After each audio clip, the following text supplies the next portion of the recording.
Don't let the fear of being alone make you settle for something less. It is not just being alone that worries us, it's feeling alone that worries us. This is our opportunity to get to know ourselves. If you want someone to fall in love with you, we have to fall in love with ourselves first. Our biggest mistakes are that we try to get to know others' interests before we know our own. We try to learn about everyone else's favorite color and movie before we know our own. And we learn to know what makes others happy before we learn what makes ourselves happy.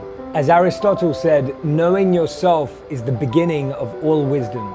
Number 2, don't chase anyone. And I mean it. If you have to chase someone, that means they don't want to be with you. Maya Angelou said, when people show you who they are, believe them the first time.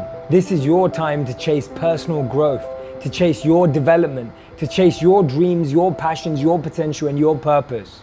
Not chase another person. Number 3, use this time to start new hobbies, new interests, or maybe even something you forgot you loved to do.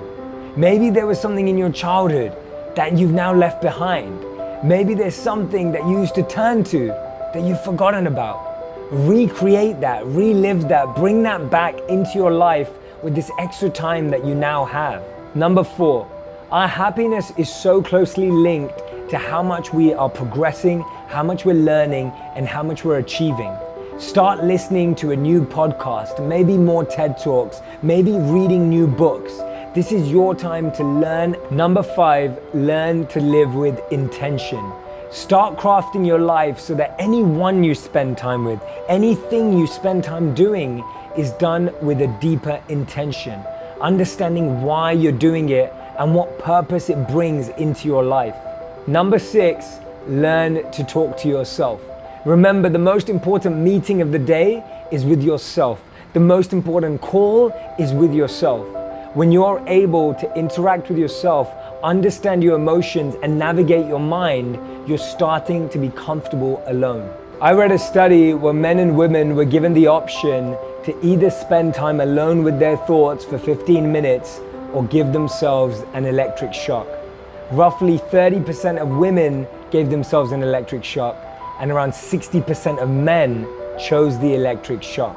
Instead of using an escape, instead of finding another person or thing to get attached to, learn to be comfortable and at peace with your own thoughts.